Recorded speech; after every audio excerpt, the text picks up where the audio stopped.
Hello everyone, good evening. Welcome to today's session of Easy Dharma for the New Normal. So today I'll be carrying on with an explanation, or a sharing rather, on Guru devotion. And today's session will be continuing on with the 50 verses of Guru devotion from verse 23, which, as I've explained in previous sessions, is the 50 verses of Guru devotion are more on the outer aspect of Guru devotion, which means our physical behavior and how we act physically towards the Guru. So before we continue with today's session, let me just see who's online today. And while my screen reloads, which is taking a bit of time. Okay, let's see.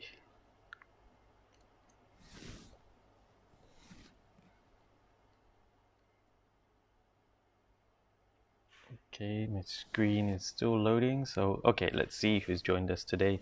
Mr. Lam is online. Good evening. Good evening, David Chu. Esther Go is online. Yo Miao Ki is also online.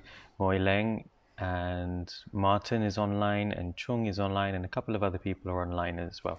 Thank you everyone for joining today's session. Excuse me. So I'm going to go get straight into it and go on with verse 23. Now I'm going to be repeating verse 23 from last week because some people had mentioned that they didn't really understand it. So I'm going to be repeating verse 23 from last week and then continue on with the rest of the 50 verses. So verse 23 is, if you should never step on even your guru's shadow because the fearsome consequences are the same as destroying a stupa, is there need to mention never stepping on or over his shoes or seat, sitting in his place or riding his mount? So here what we actually need to understand first is we need to understand the importance of a stupa and what a stupa represents. Now stupas, as we all probably all know, looking from who's online today, stupas are physical objects. Okay, we have one in Kechara Forest Retreat, which is dedicated to Vajrayogini, and they act as a focal point of enlightened energy.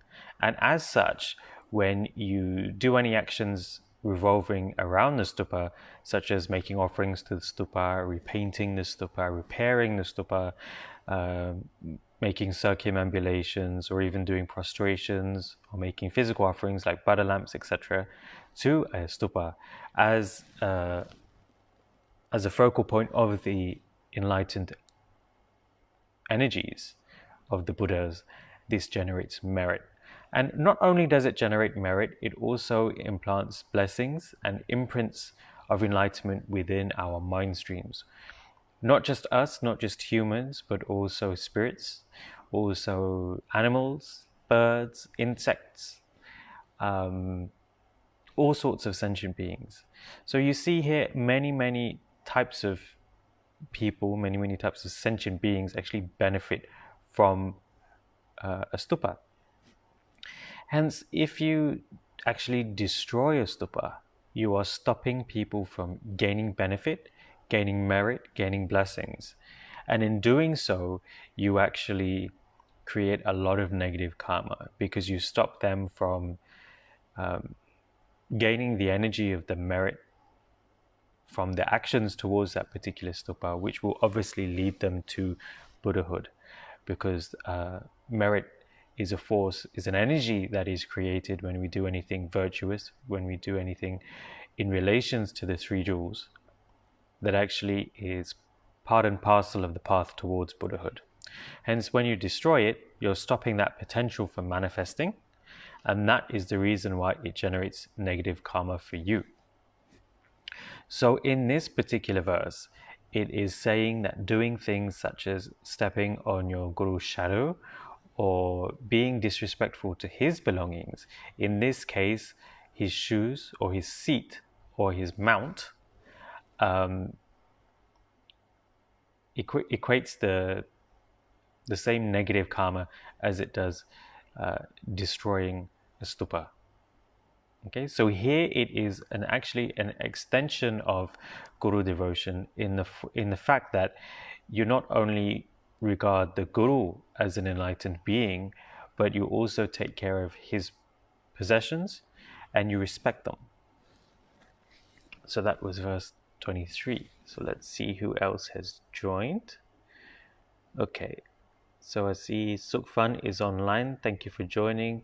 Joy, Ramesh is also online. Yinping, Li Leng Miang is also online. Kwan Ming, Nawang Lamo, Pastor Antoinette, Iman, and Jerry Go have all come online this evening. Thank you very much for joining today's session.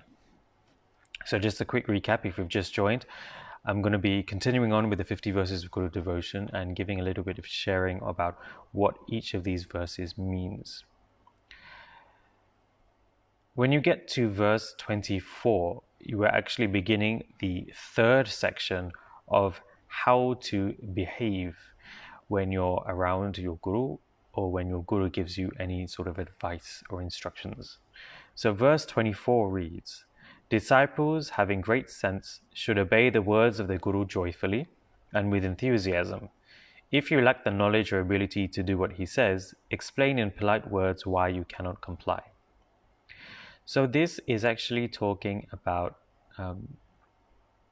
cultivating respect for your Guru and actually acting according to his advice, according to his instructions that he's given you. So many of us will know that a Guru actually will give students various instructions or advice. And as students, the way to respect your Guru is actually to follow through with this advice or these instructions that your Guru has given you. And here, this verse is actually telling us that we should actually be enthusiastic in following our Guru's instructions. Sometimes it can be a small instruction, or it can be a large instruction. For example, in the past, Rinpoche gives all students, whether you're his students or not, advice to engage in, say, your daily sadhana every day.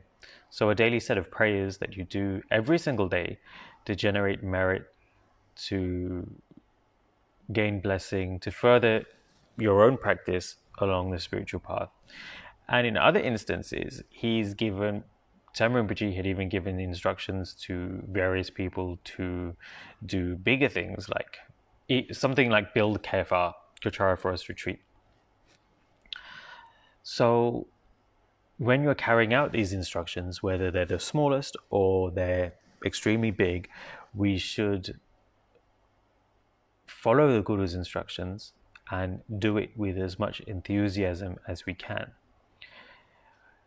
This doesn't mean to say that we have to follow everything or already know how to do everything. For example, this verse actually gives makes a point that says, if you don't know how to do it, or you lack the ability to do it, then you can politely explain to your Guru why you cannot complete this specific instruction.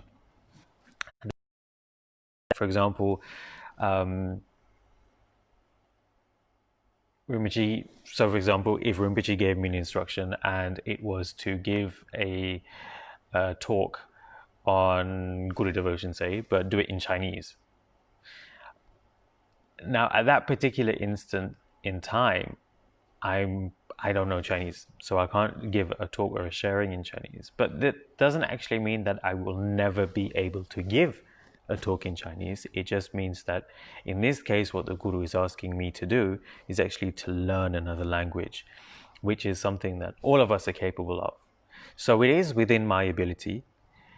It's not within my knowledge at that point, but it is within my ability. If I put enthusiasm and effort into it, into learning a language, then I can give a talk in that particular language.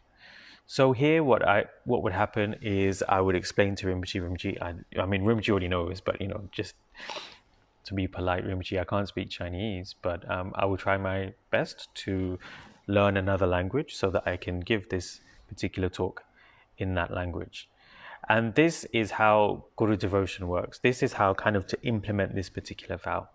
But for example, if there is something that you really, really cannot do, even if you know that you put all of your effort and all your ability and your knowledge into it, and you probably still won't be able to get a result from that or achieve the Guru's instructions, you can explain that very politely to your Guru, who will obviously understand, and you continue on from there.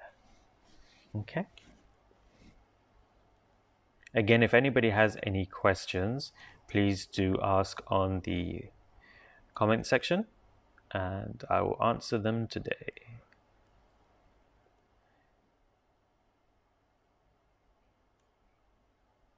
Okay. Let's just see who is online. Cynthia Lee is joined. Good evening. Calvin Tan and Sharon Ong are also online. Good evening to both of you. So I'll carry on with verse 25. It is from your Guru that powerful attainments, higher rebirth and happiness come. Therefore make a wholehearted effort never to transgress your Guru's advice. So as I've explained in, I think last week, it is said that when you actually follow your Guru's instructions, you can actually gain enlightenment within one lifetime. And that is actually combined with the fact that your Guru can actually bestow you tantric initiation. And tantric initiation, according to the Vajrayana tradition, if you practice it properly, can eventually lead you to enlightenment within one short lifetime. However, if you're following only the sutra method, it can take up to 3 countless aeons of being reborn again and again and again, in each life having to practice the Dharma. So the span of time that it takes for you to gain enlightenment is long compared to the sutra path, but very short, just one lifetime in the tantric path. So as mentioned previously, the 50 verses of Guru devotion, what it's actually doing is that it's actually preparing you to practice Tantra. It is actually training your mind so you are ready to practice Tantra, because in Tantra, Guru devotion is an extremely important aspect, and which I've talked about before. And all of this is actually explained kind of explicitly towards the end of the 50 verses. So we'll get onto that a little bit later. However, this verse number 25 is actually saying that if you actually want attainments, spiritual attainments, or even taking rebirths in higher realms and lasting happiness, which is enlightenment basically, which is a form, which is a state of being that is beyond all forms of suffering, then you should never go against your Guru's instructions, and you should always try to complete the Guru's in any instructions that you have been given. And this will lead you to a lot of spiritual transformation very, very quickly. Okay. So now we actually get to the section which is from verse 26 onwards, which actually deals with the Guru's possessions, the Guru's belongings, his items. So verse number 26, guard your Guru's belongings as you would your own life. Treat even your Guru's beloved family with the same respect you show for him. Have affectionate regard for those closely around him as if they were your own dearest king. Single-mindedly think in this way at all times. So this is quite self-explanatory. The verse itself actually explains that your Guru's belongings and your Guru's families, or those close to him, should actually be more precious than your own life. So as we talked about last week, your life is the most precious thing that you have. You will do everything and anything you can to protect your life. So a lot of us actually, we know a lot of people that go out of their way to protect certain things, whether it is to protect their family, or whether it is to protect their money, or particular situations. Some people are extremely possessive around their cars or their houses or a particular object or item that they have. So we all have examples around us in daily life where we can see just how protective somebody can be or an object. But more than that, higher than that, what everybody values is their life. It is being alive. So when we are threatened, when our life is threatened, we become very possessive, and we will go all out to make sure that our life isn't in danger. What this particular verse is saying is that there is even one step further than that. So you take that need to protect or guard your life, and you apply that same kind of thinking to the guru, his belongings, his family, and those close around him. So in this verse, for this verse rather, there is a particular story, and this story is about Lama Atisha. Now, I think many of you know a little bit of the history of the Lamrim teachings and the story of Lama Atisha, who was a great Lama from India, a great Buddhist master who went to Tibet to revive the Buddhist teachings there at a time when they had declined a little bit, and to spread Buddhism further throughout Tibet. He had a particular lay disciple, and his disciple's name was John Tompa. Before John Tompa came to study under Atisha, he actually had another guru. And this guru was a layman. He wasn't ordained, he was a layman, just like John Tompa was. So his guru had a wife and children. So his guru, John Tompa, would help his guru do everything from cleaning to cooking to collecting firewood to grazing the animals to spinning yarn from wool. And at the same time, he would also make sure that the Lama's children were well taken care of as well. So when he was going about his daily work, he would actually carry his Lama's children on his back with him to make sure that they were okay, to make sure that they were always fed and looked after, and to make sure that he could keep an eye on them. And actually doing this generated a lot of merit. So when John Tompa met Lama Atisha, one of the things that Lama Atisha said to John Tompa was, the greatest amount of merit that you have actually collected, or the most precious merit that you have actually collected, was when you were serving your previous guru, because you did it so well. Okay, so here you can see an example of what it's talking about in this verse, which is to treat your guru's family and to treat those around your guru as if they were your own family, as if they were your own kin. And you should always think like this about your guru's belongings, his family, and those around him. That verse is pretty self-explanatory. Okay, so that was verse 26. Let's see who else is online. Munteng is also online. Tataong, Hanafu, Yiman has joined as well, and Celeste is also online. Thank you everyone for joining today's session on Guru Devotion. So I've got up to verse 27. Okay.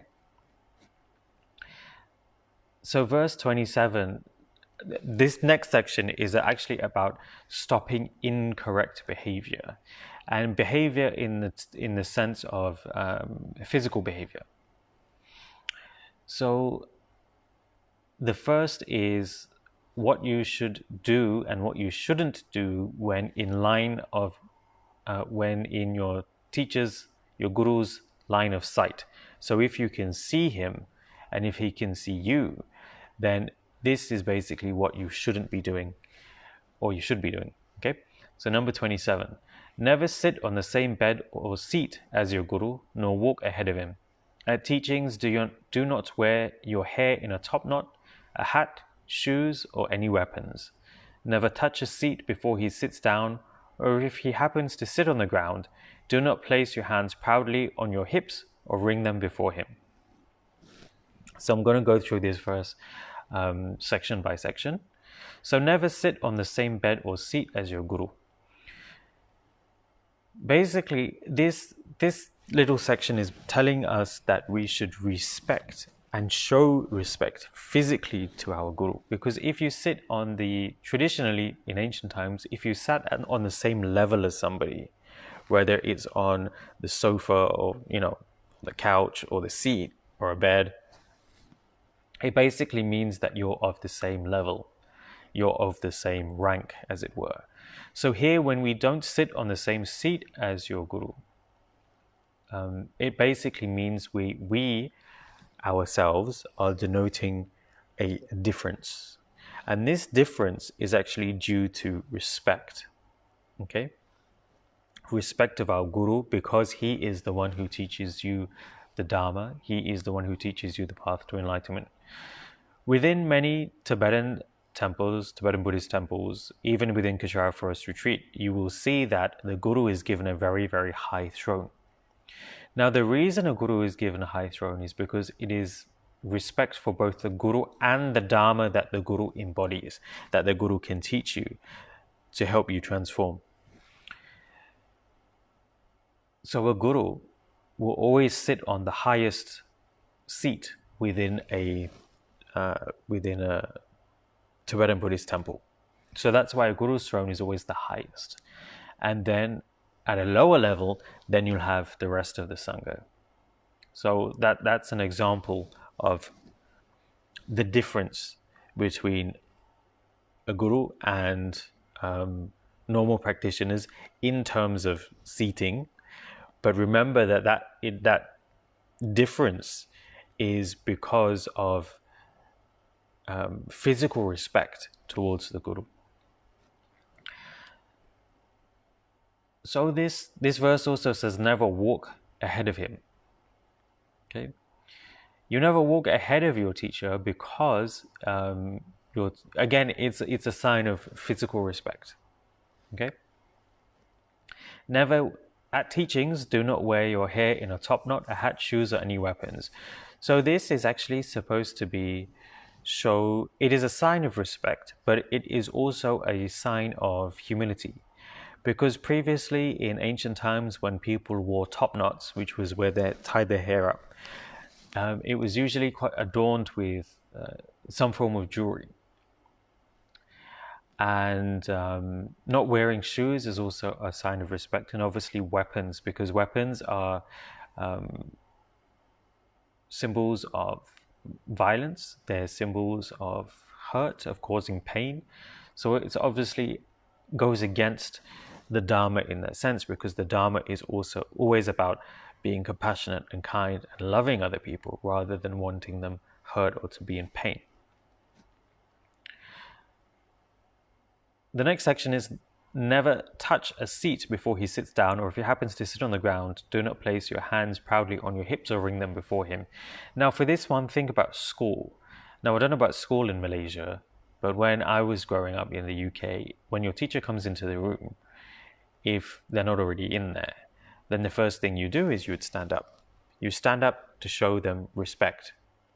And then you don't sit down until the teacher has sat down his or herself. Again, it's a mark of respect. It's a mark of, it's a gesture of humility and respect. And most of us would just think it's good manners.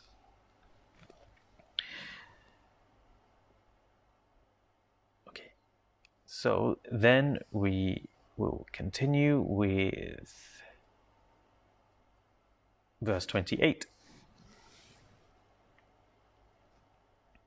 Oh, my screen's gone funny.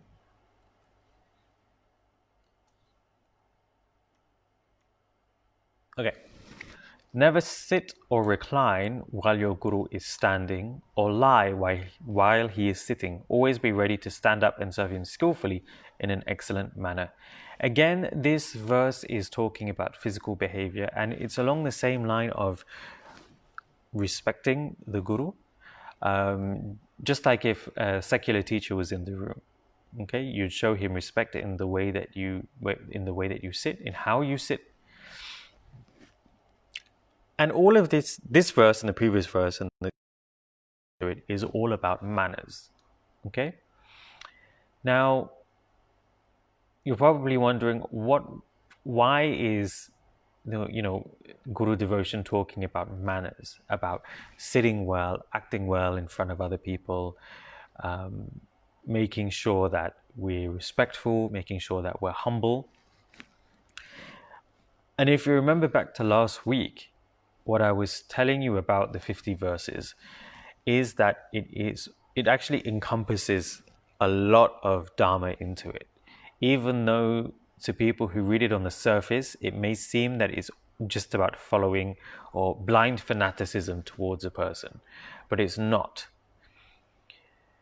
In this particular instance, what it is embodying is the fact that we create negative karma on a lot of different levels. And one of the levels is actually physically. The other one would be using our speech. And the third one would be mentally, using our thoughts. The easiest of all three of these to actually control is our physical actions.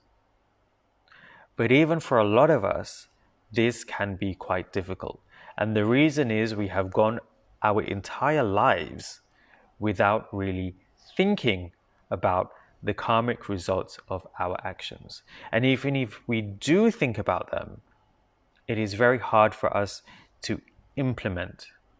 So here, Guru devotion actually gives you a very good way to implement refraining from doing negative actions using your body. And the way it does this is to train you in having good manners, being respectful, and being humble towards your teacher, towards your guru. As you actually follow this, you actually realize and you're actually able to control your body and what you do and how you act towards your guru. When you are able to control your body in that sense, you're more aware of the various other things that you do with your body.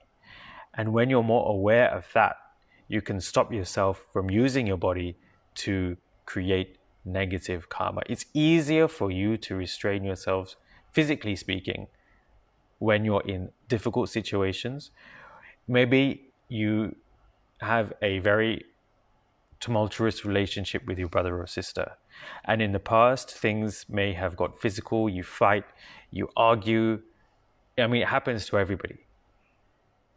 But in some cases, it does get physical. I know it's an example that we usually use for children or teenagers, not to get in fights with their brothers and sisters, but it does happen with adults as well. And this is just a very small example. So if you're practicing Guru devotion and you're practicing these particular verses about how to act physically with your Guru, when you train yourself enough in doing that, you're actually able to control your physical actions better. So maybe now when you're in a situation again with your brother or sister, when things do get heated, you don't resort to using your body. So you don't resort to fighting, you don't resort to pushing or shoving. You're able to control your body by having good manners, and that stops you from creating negative karma. Okay. So I see Pastor Hani has joined, Arbun has joined, Keng Hoi and Lin Man have also joined. Good evening and thank you for joining. So that was verse number 28, which I've just finished. So go on to verse 29. In the presence of your Guru, never do such things as spit, cough, or sneeze without covering your head. Never stretch out your legs when at your seat, nor walk back and forth without reason before him, and never argue. Again, this continues on with this with this theme of having good manners. Now, if you were, for example, in front of, hang on, in Malaysia we have a prime minister. Yeah. So if you're in front of the prime minister, if you coughed or you sneezed, you would obviously cover, you would cover your mouth, you would cover your head. Again, this is a sign of respect. So if we do this for even secular leaders, or even our parents, our teachers in school, it obviously goes to show, why wouldn't we do that for our spiritual teacher? Because the spiritual teacher is so much more important for us than a teacher at school, for example. So a lot of people, when they read the 50 verses, again, they take it as very fanatical. But if you actually understand the meaning of it and why we engage in it, you will see that it is actually something that most of us would probably do anyway in certain situations. But now it's teaching us to apply those actions that we do and apply it to our spiritual teacher. Okay, it's verse 29.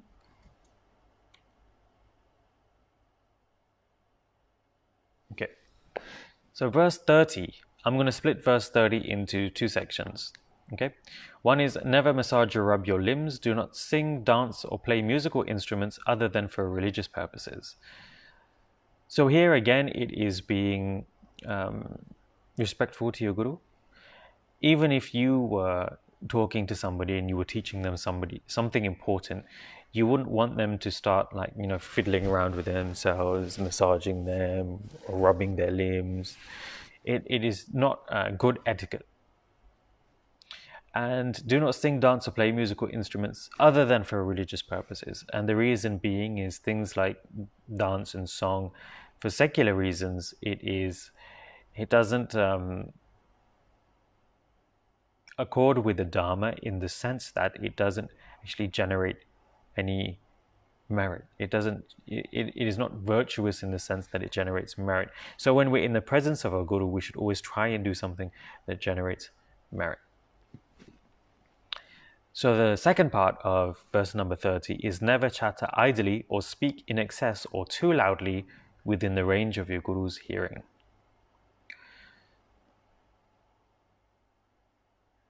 This verse is actually more about your speech. Now, if once again, if you remember back to the session I gave on refuge, one of the things I talked about in that particular session was actually the 10 non-virtuous actions. And when you take refuge, you actually make a vow to actually refrain from engaging in those. And once again, there is the way that we interact with the world is through our body, our speech, and our mind. So these are the three ways we interact with the world. These are also the three ways that we can generate merit using these three things. When you using your speech is actually very, very powerful. It can hurt people, it can help people, it can heal people, just your speech. But most of us don't use our speech correctly in the sense that we use it to do things that basically just increase negative karma. So one of these things would, for example, be idle chatter, talking without a reason. And the reason why it accrues negative karma is because it eventually, ultimately, always will lead you to most likely some form of telling a lie or lying, because you're literally speaking without a reason. So to keep speaking and speaking and speaking, you will eventually start making things up. Okay? So that is about speaking. This particular section of verse 30 is all about reining in your bad habits, of stopping your bad habits which actually generate negative karma for us.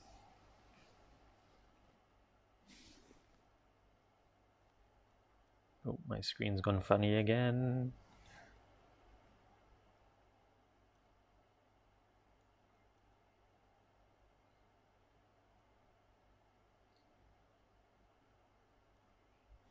So that was the basically what not to do. So now it comes on to the more positive side, which is actually what to do. So this next verse is all about cultivating good behavior. So number 31, when your guru enters the room, get up from your seat and bow your head slightly. Sit in his presence respectfully. At night or at rivers or on dangerous paths, with your guru's permission, you may walk before him. So now it's not just about refraining from bad habits. Now it's also about showing more respect for your guru. And the reasons why we show respect for the guru have been covered in previous sessions. So obviously, when he comes into the room, bow slightly. When you bow, you are making a physical action of being humble in front of your teacher, as well as physically showing that you consider yourself to be lower than your teacher, not in terms of worth. Okay, it is not in terms of worth. It is in terms of Dharma, in terms of spiritual practice. Also, if you are out with your guru at night or at places that may be considered dangerous, it is good and fine, in fact, to walk ahead of him to make sure that if there is any danger, the danger actually comes to you're aware of it, so that you can guide your guru through the danger rather than just the guru being threatened with whatever particular danger this one that you might be facing at that time.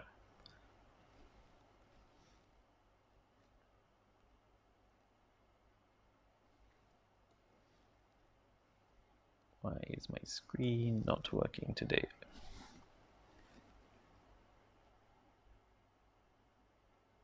So then we get on to verse 32. In the direct side of a guru, a disciple with sense should not sit with his or her body twisted around or lean casually against a pillar and so forth.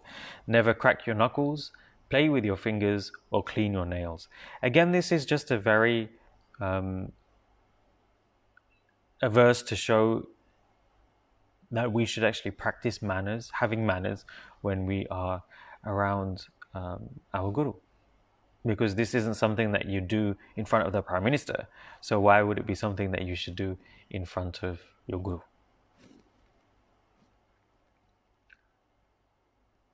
Then we get on to 33. When washing your guru's feet or body, drying, massaging, or shaving him, proceed such actions with 3 prostrations, and at their conclusion do the same. Then attend to yourself as much as you like. When you're serving your guru, there's many different ways of serving your guru. And one of the ways to serve your guru is to serve him physically, to serve his physical body. So within a ladrang or a lama's household, you will have people who will cook for the lama. You will have people who clean, who help maintain the altars and the offerings. You will have people who help run the organization. You will have people who help give gifts to people. You will have help who actually go and spread the guru's or convey the guru's advice to others. Other people will help whoever comes to the ladrang in whatever way that they can, and some people even help him, the guru, physically in the sense that they would actually help him with his day-to-day activities.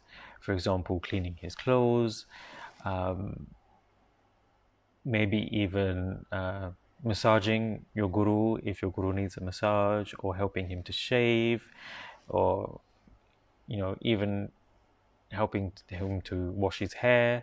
It is an extension of guru devotion when you serve your lama physically. And many of us in Ladrang had the opportunity to do so, whether it be from cooking, whether it be from cutting Rinpoche's hair or massaging Rinpoche.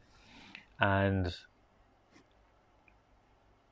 you should do this before you actually touch your guru's body and go through this physical action. It said that you should make 3 prostrations, and then once you've finished whatever you're doing, again to make another 3 prostrations.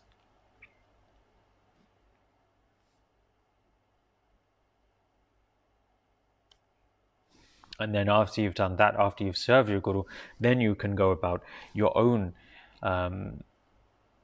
daily needs. Number 34. So this is actually, number 34 is actually talking about, again, it's gone back to the speech and about using the speech to show your devotion.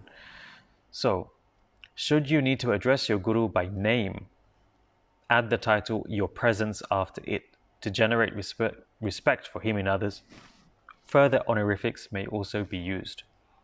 So this, again, is a sign of respect using your speech. So when you talk about I'm going to go back to the Prime Minister example. You don't just, when you're talking to about the Prime Minister, you don't just call him by his name. You call him Prime Minister, whoever. And the same is the case with your guru.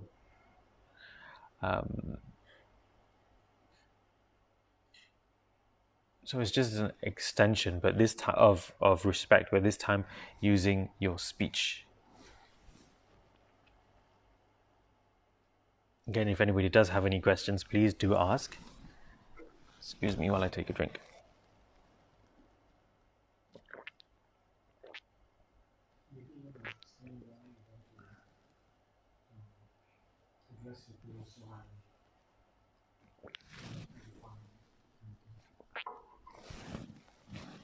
Okay.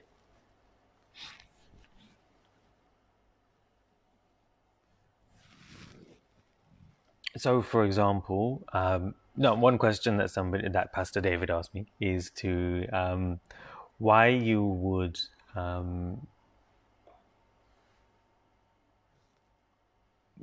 why you would add titles to your guru's name. Why you would say, in this case, you would say "Your Presence"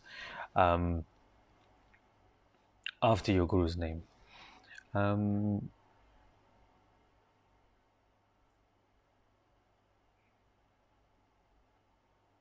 The reason is because it is it's twofold actually. One is for you to show respect to the guru from your side. So you basically, it is not just respecting him verbally, but you're also reminding yourself that it is your guru and your teacher, you should always respect him. And at the same time, if anybody does hear you talking about your guru or talking about your spiritual teacher, because you add titles or honorifics, they know that you are practicing, that this person is special. So when they know that this person is special, for example, your guru, they then start to have faith in him, and through him or her, the Dharma that this guru embodies. Remember, all of this is talking about a guru who is a qualified guru. Remember, the qualities of the guru were covered at the beginning of the 50 verses, and it goes through various qualities that the guru should have and various negative qualities that the guru shouldn't have. So all of the verses after that is talking about a qualified guru. So a qualified guru is somebody who embodies the Dharma and who can actually teach you and help you overcome any form of temporal suffering that you might be going through and eventually lead you to enlightenment.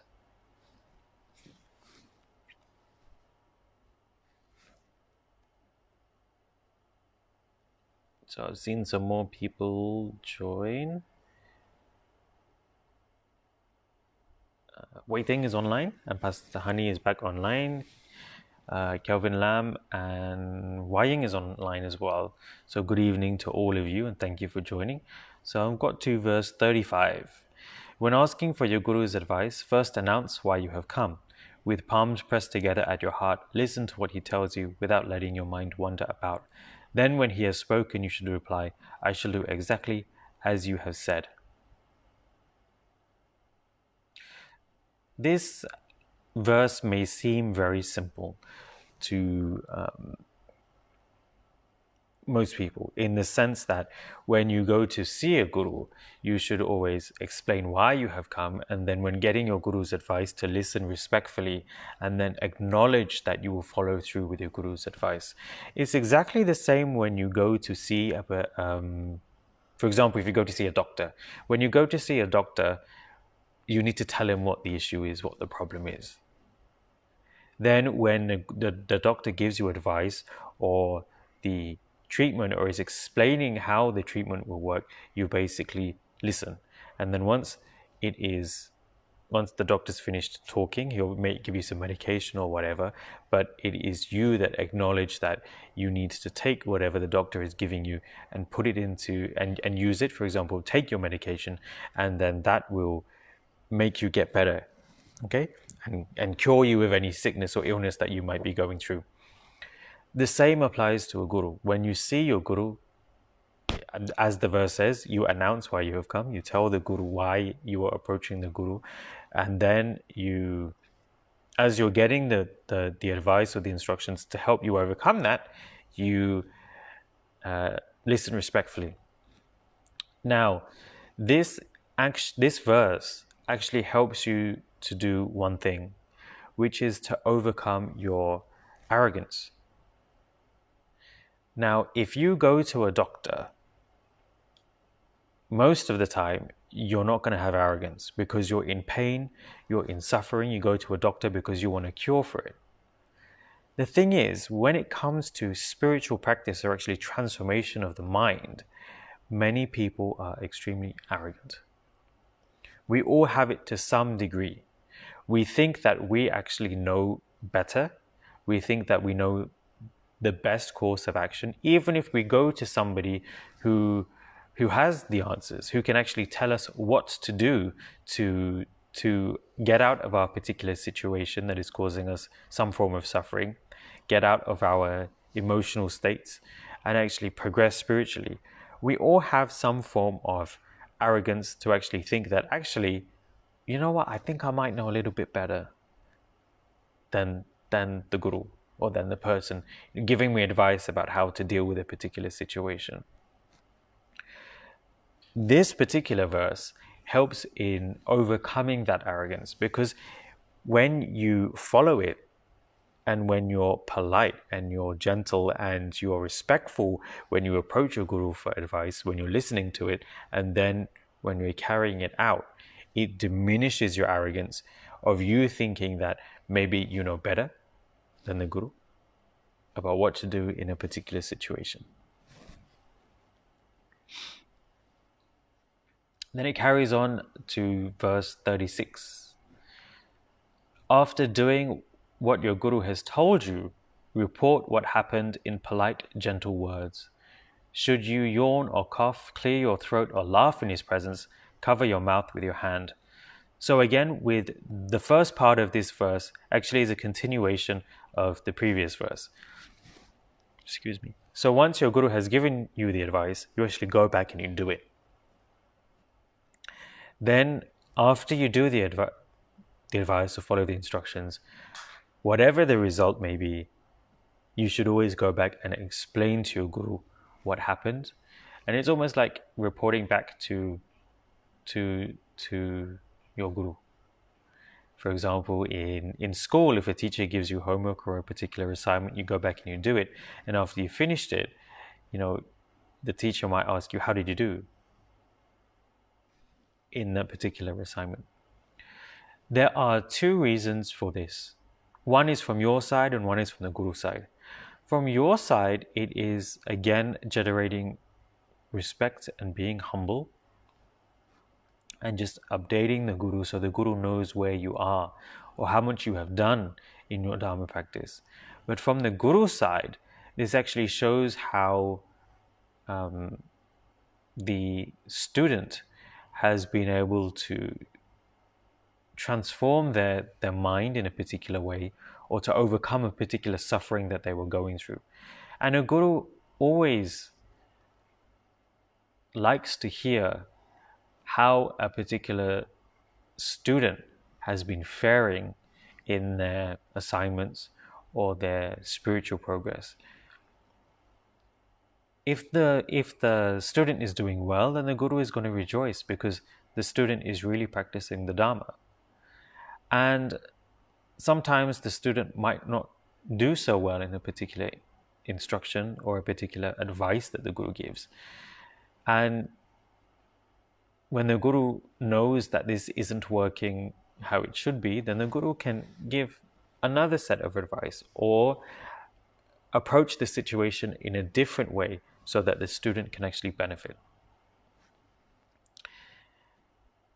And the second section, again, is if you yawn or cough, clear your throat in his presence, cover your mouth with your hand. Again, it's just being very respectful. It is a way to control our physical.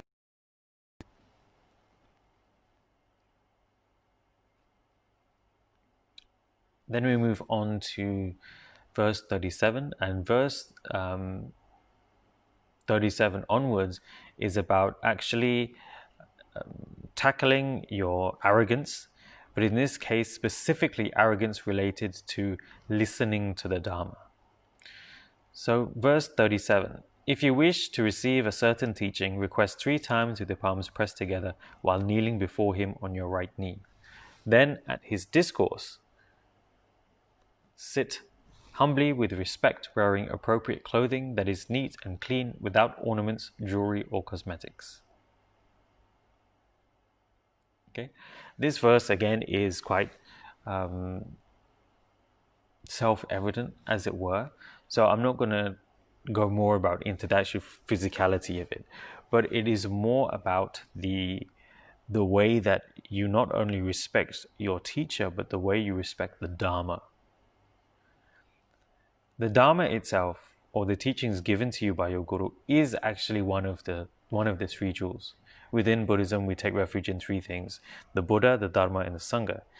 The one that is extremely important for us is the Dharma, because it is the literal method in which we can get out of suffering.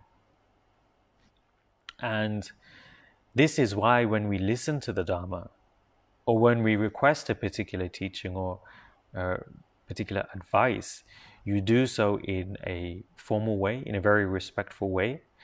And when you're listening to the Dharma, you do not do things that is against Dharma practice. For example, if you're wearing jewelry or cosmetics, it's all about the self, okay? It's all about beautifying oneself. And doing that increases things like self-cherishing and self-grasping, which we know that is what we're actually supposed to cut down when we're practicing the path. So I see we have a question from Sharon. What happens to the student if he or she does not carry out what the guru asks advised to a T? Will the student be breaking his or her samaya? If yes, how can the samaya be mended? Okay, there is 2 points to this. One is when your guru is giving you a particular instruction, they may be very, very specific in how you should go about doing it and what you should do. If your guru has given you a particular instruction that is so detailed, then yes, you should actually try and go all the way with it, how your guru has advised you to do it. In other instances, however, the guru may just give you a general statement, but leave it up to you in how you actually want to implement that or go about doing that. In the case where you are not able to complete the advice to the letter, again, you can look at it in 2 ways. One is that you actually were trying to follow as strictly as possible to the Guru's advice. However, due to circumstances that were beyond your control, you weren't able to fulfill the instructions completely to the letter. In this instance, because the circumstances were beyond your control, nothing is bad. Nothing will break your samaya is not broken, or anything like that. However, if you do not follow your guru's instructions to the letter, but you had the ability to do so, and it was within your control to have done so, but you just didn't do it. Most likely because maybe you wanted to take the easier way out, you wanted to do it an easier way, you wanted to make it quicker, then this has some implications. The first implication is that this particular instruction or advice that your guru had given you was for you to transform yourself in some way or another. But if you didn't carry out the steps completely as according to the guru's advice, you would not get the full benefit of being able to transform yourself in a particular way. So it would actually need you to follow step 1, step 2, step 3, step 4 in order to transform your mind, or for something to shift in your mind that your guru was actually looking for. So if you don't do that, you haven't actually benefited completely from it. This is not to say that you won't have benefited in a smaller manner. You will have, because you actually carried out your guru's instructions, but you didn't follow it to the letter. And if it went down to that much detail, then your guru actually knew very specifically how he or she wanted to help you transform. So when you don't do it specifically according to the letter, you haven't broken your samaya because you've actually carried out the instruction. You just didn't do it as detailed as the guru gave you advice for. You haven't broken your samaya, but there is some infraction to the guru-disciple relationship. Okay? In this instance, what you can do is, if the instruction is something that can be repeated, you can do it again, making sure that you follow all of your guru's instructions. Sometimes it cannot be. In these instances, what you can do is you can, if your guru is physically around, then you would explain to your guru politely, with reverence, that you didn't follow your guru's instructions to the letter, but you had still managed to finish the instruction. If your guru is not around physically, you can actually engage in purification practices, such as Vajrasattva or 35 confessional Buddhas. And both of these examples, you would actually use the 4 opponent powers. When you use the 4 opponent powers, if there was any infraction of samaya, it is amended, it is repaired. So I hope that answers your question. Okay, so I see Datuk May is online and Chinwei Ong is also online. Good evening to both of you. Now, I finished verse 37. I think I'll try to go up to verse 40 today.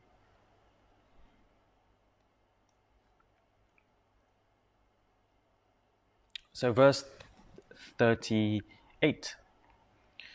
Whatever you do to serve your guru or show him respect should never be done with an arrogant mind. Instead, you should be like a newly-wed bride, timid, bashful, and very subdued. So the first section of this verse is very obvious. It's talking about arrogance. The second section is a little bit harder to understand.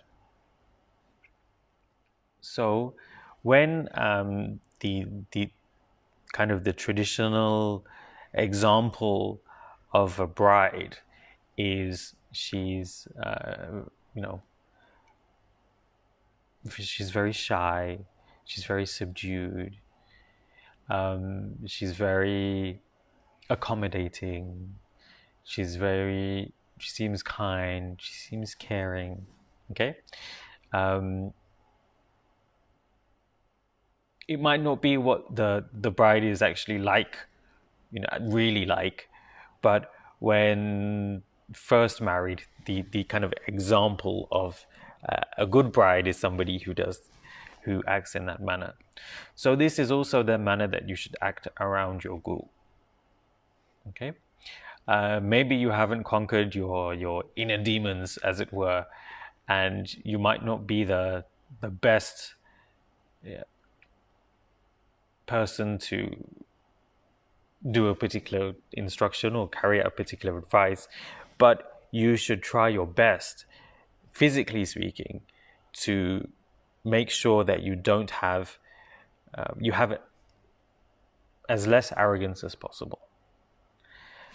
And when you do this again and again and again, as it becomes habitual, it is mirrored internally in that your arrogance does actually get less.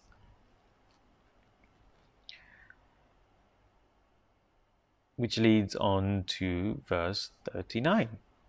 In the presence of your guru who teaches you the path, stop acting in a conceited, coquettish manner.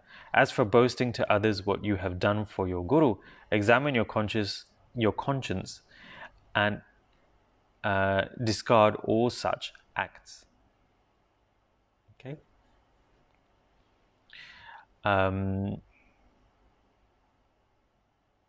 So this verse is all about arrogance. It's all about pride. The main thing here is that when people do things for the guru, for example, raise a lot of sponsorship or help their guru with a particular assignment, or help their guru with a particular project that your guru was working on, a lot of the time what happens is, not a lot of the time, but sometimes what happens is these people who are students of the guru will actually boast about what they have done for the guru.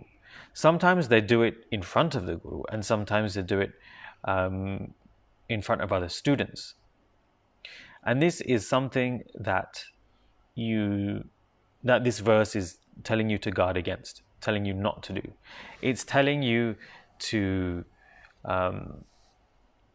that this isn't the correct behavior. Okay, whether it is in front of your guru or even if it's in front of other disciples.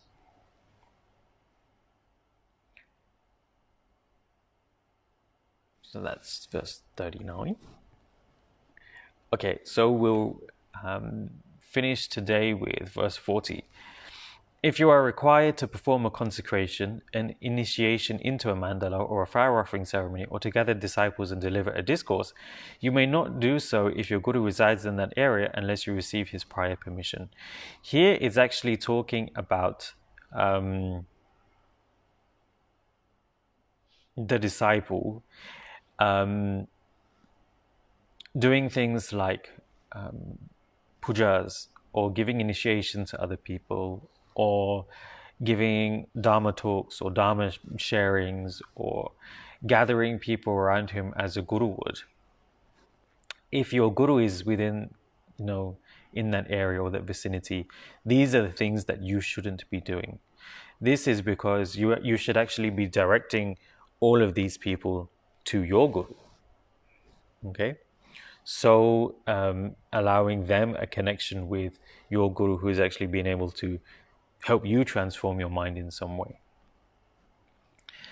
And the only way that you should be doing any of these activities is if you have received your guru's permission to do so, especially if you're in very, very close vicinity, because we always, within Buddhism, within guru devotion, you always defer to your guru. Okay, so that is verse 40. So I'm actually going to end it today there. So before we go, I would like to thank our sponsors for today, who are Ming Hui Ying, with a dedication, may the Dharma grow and all sentient beings be relieved of their suffering. Iman, whose dedication is, may all suffering quickly cease, all joy and happiness be fulfilled, and the holy Dharma flourish forevermore. Mr. Lam and family, may all Dharma sharings benefit all to achieve happiness. Bradley Cassian, may all beings share in this merit and plant seeds of Dharma in their mind streams. And Chu Suk Fan, may there be peace and happiness and suffering be pacified.